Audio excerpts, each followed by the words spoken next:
A capacitor, formerly known as a condenser, is a passive electronic component with two terminals which has the capacity to store electrical charge. I know you think a capacitor is a bit like a battery, but I assure you their working methods are totally different.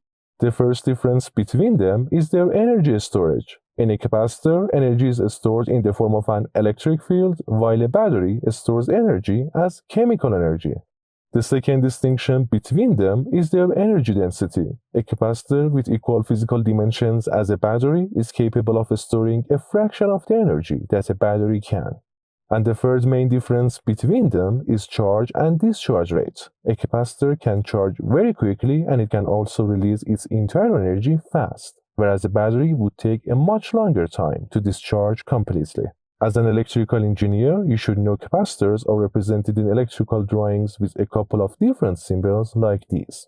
We will focus on the polarized and non-polarized capacitor symbols since they are present in most circuit diagrams. They always come with two terminals that link the capacitor to the remainder of the circuit. The capacitor symbol is made of two parallel lines that might be flat or curved. The two parallel lines should be close but not touching. The curved line in the symbol shows that the capacitor is polarized, implying that it is most likely an electrolytic capacitor. Please note that the curved line is a negative side and must be connected to the ground, and the flat one is a positive terminal and must be connected to the power. For the non-polarized symbol, which is probably indicating a ceramic capacitor, it doesn't matter which one of the capacitor terminals is connected to the ground or power.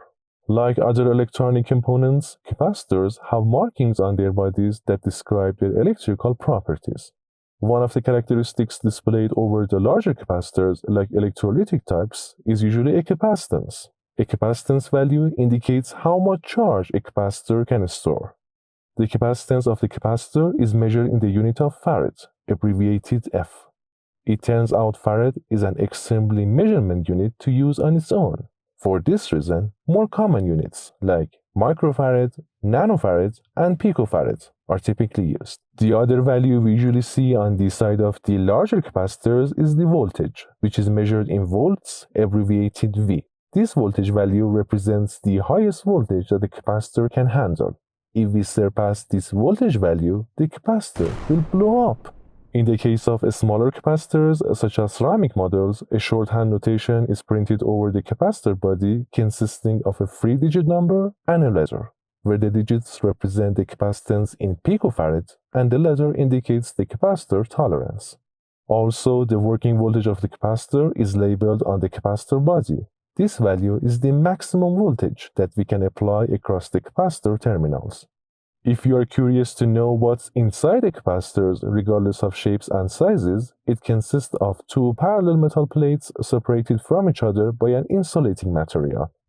These plates are constructed from conductive materials such as aluminum, which lets the electricity flow through them.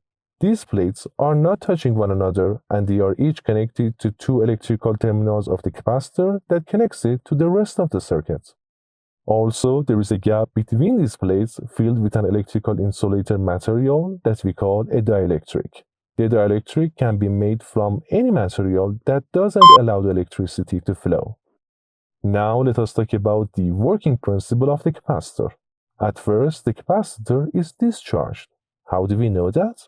If we connect the probes of a voltmeter to the capacitor terminals, it shows 0 volts, which means both capacitor plates have the same charge. The capacitor plates are electrically neutral in this state since the number of electrons and protons is equal on both metal sheets. It's time to connect the capacitor to the battery. Since we have an electrolytic capacitor here, we should configure which terminals of the capacitor should attach to the power or ground. The side of the capacitor where a stripe is seen should be connected to the battery negative terminal, and the other side of the capacitor should be connected to the battery positive terminal. Once we attach the battery to the capacitor, the electrons on the right side get attracted toward the battery positive terminal, and then from the battery negative terminal, the electrons get repelled and pushed toward the left side. We only show electrons moving since they are charge carriers and can move freely around the conductive plates or throughout a piece of wire. Since the mass of protons is 2000 times that of electrons, they are fixed in place and have to stay where they are. So how long will it take to pump electrons from the right side and put them into the left side of the capacitor? The answer is once a sufficient number of additional electrons have accumulated on the left plate, they will repel any new electrons that try to enter because of the repulsion of electrons with each other. Since the number of electrons on the left side is more than protons, we consider the left plate negatively charged.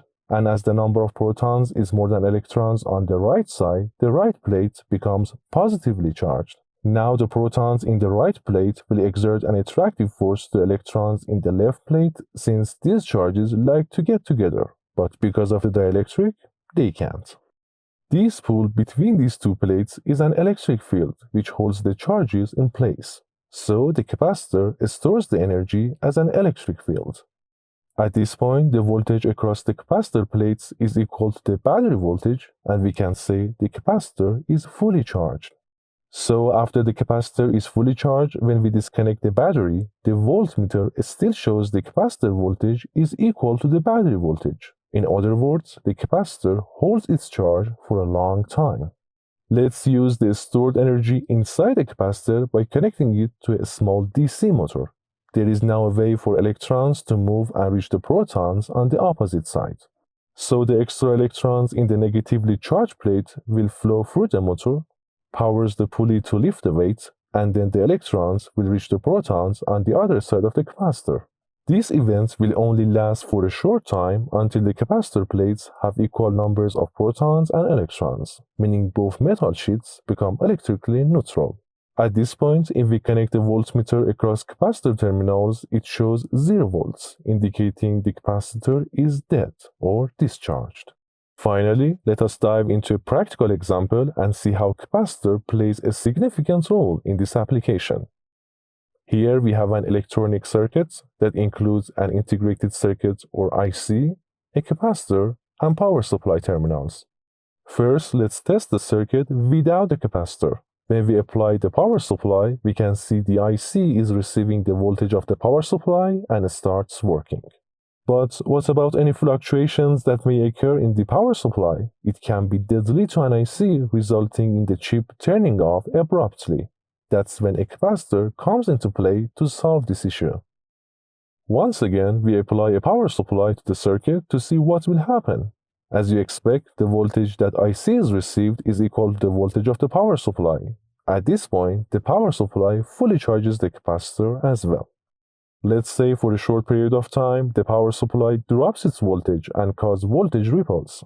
At this time, the capacitor steps in and gives the necessary voltage, which causes it to discharge somewhat. In continue, when the power supply returns to its normal state, the capacitor charges back again. For any reason, if the fluctuations in power supply happen, the capacitor once again delivers the required voltage to keep the voltage stable and prevent damaging the IC.